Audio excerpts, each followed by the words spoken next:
મારે ક્ષત્રિય સમાજના આગેવાનોને સમસ્ત રાજ્યના આ સભાના માધ્યમથી એક વિનંતી કરવી છે કે ભૂલ કરી હતી મેં કરી એની મેં જાહેરમાં માફી માંગી લીધી, કારણ કે મારો ઈરાદો નહોતો અને સમાજની સામે જઈને પણ મેં માફી માંગી અને સમાજની વચ્ચે જઈને અને સમાજે મને એનો પ્રતિસાદ પણ આપ્યો. પણ મોદી સાહેબની સામે શા માટે?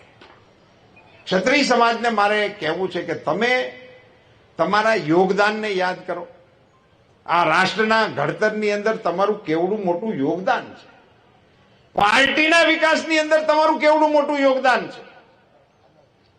અને નરેન્દ્રભાઈ મોદી જેવા વડાપ્રધાન જ્યારે 18 કલાક માણસ ભારત સિવાયની કોઈ વાત વિચારતો ના હોય, મારા દેશ સિવાય કોઈ વિષયની સાથે જેનો નાતો ના હોય, 140 કરોડ દેશવાસીઓને જે માણસ પોતાના પરિવાર તરીકે સંબોધન કરતો હોય અને એમના આખી વિકાસ યાત્રાના સાથીઓ તરીકે કેટલા ક્ષત્રિય આગેવાનોના હું નામ લઈ શકું. એ ક્ષત્રિય સમાજો મારા કારણે હું સ્વીકારવા તૈયાર છું.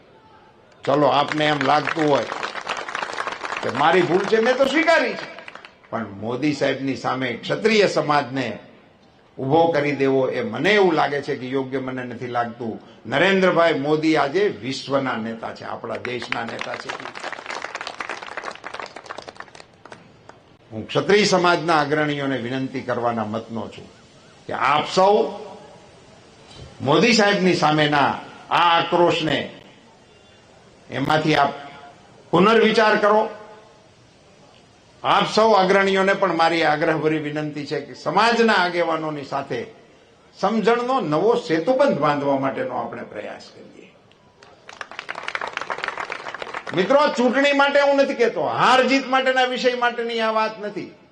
સમાજ જીવનના આપણા તાણાવાણાને સ્પર્શતો વિષય છે, એને રાજકારણથી દૂર રાખવા માટેની કોશિશ ક્ષત્રિય સમાજ અવશ્ય કરશે એવી વિનંતી સાથે હું આ સભામાં આપ સૌને પ્રચંડ મતદાન કરવા માટે 7મી તારીખે 10 વાગ્યા પહેલા મતદાન પૂરું થઈ જાય એ પ્રકારે સૌ કાર્યકર્તા કામે લાગો એવી વિનંતી કરીને વિરમું છું. આપ સૌનો ખૂબ ખૂબ આભાર.